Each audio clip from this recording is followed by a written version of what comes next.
जय श्री कृष्णा, जय श्री राधे।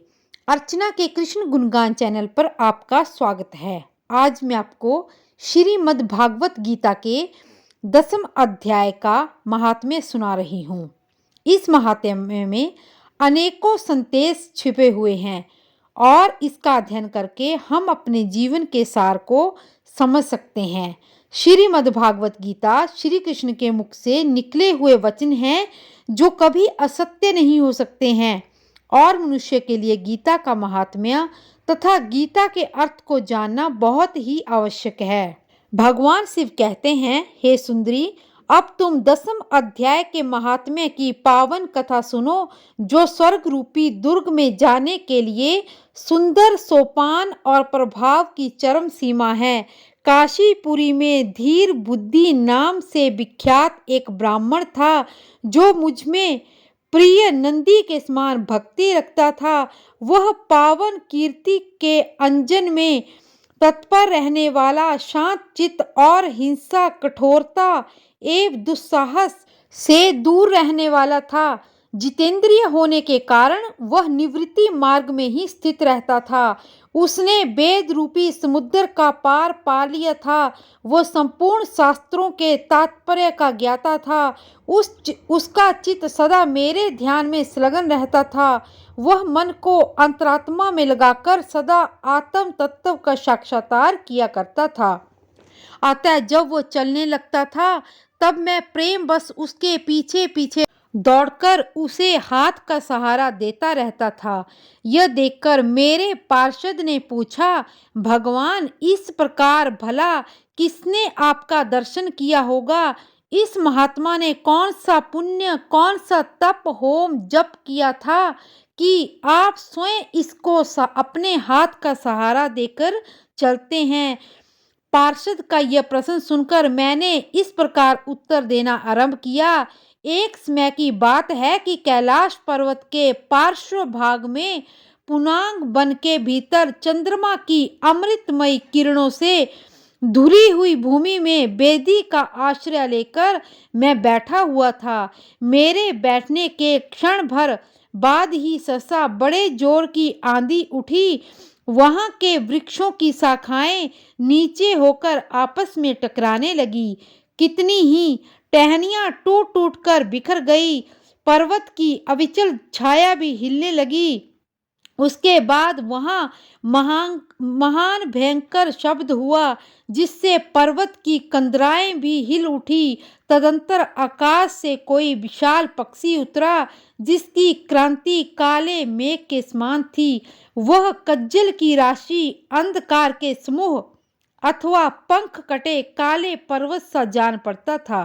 पैरों से पृथ्वी का सहारा लेकर उस पक्षी ने मुझे प्रणाम किया और एक सुंदर नवीन कमल मेरे चरणों में रखकर स्पष्ट वाणी में स्तुति करनी आरंभ कर दी। पक्षी बोला, देव, आपकी जय हो।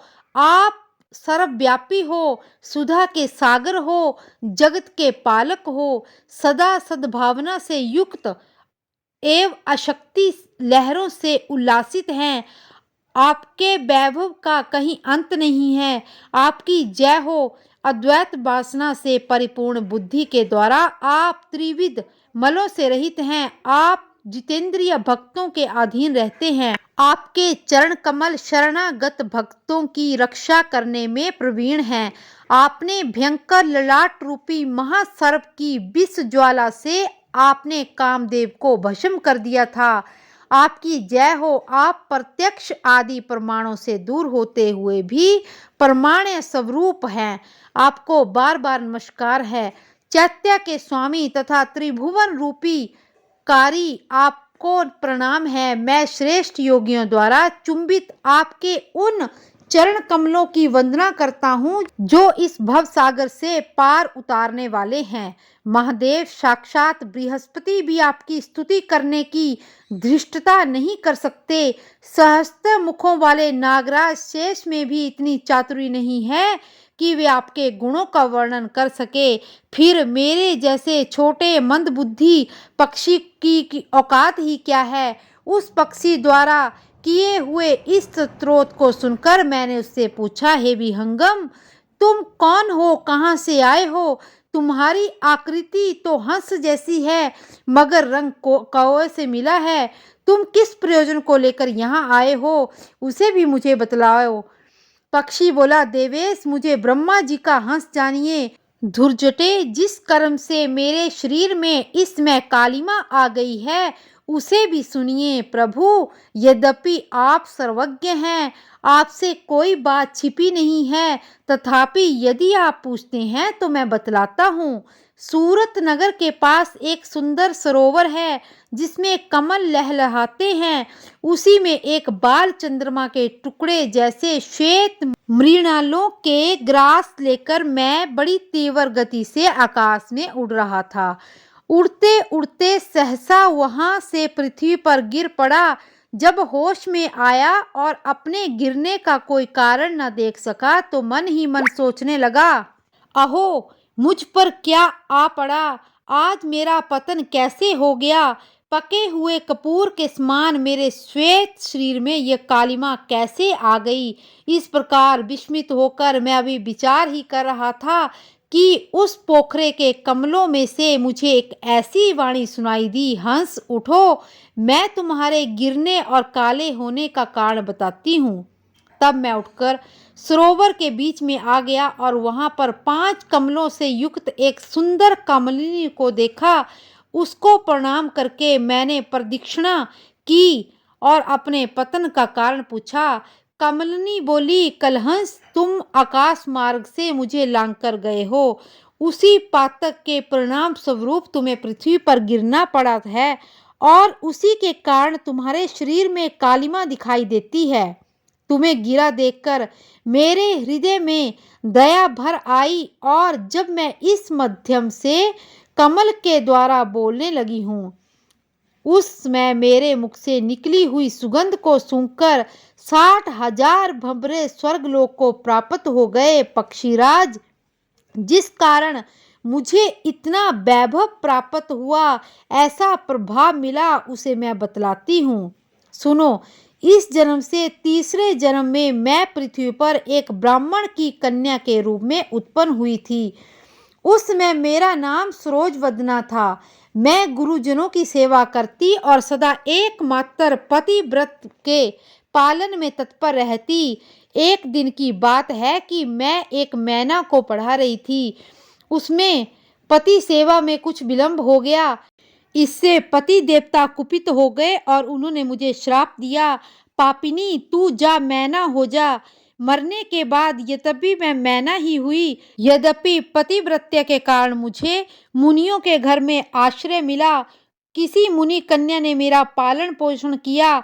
मैं जिनके घर में थी वे ब्राह्मण प्रतिदिन प्रातः काल विभूति योग नाम से प्रसिद्ध गीता जी के 10वें अध्याय का पाठ करते थे और मैं उस पापहारी अध्याय को सुना करती थी। विहंगम काल आने पर मैंने मैना का शरीर छोड़कर 10वें अध्याय के महात्म्य से स्वर्गलोक की अप्सरा हुई और मेरा नाम पद्मावती हुआ और मैं पद्य की प्यारी सखी हो गई।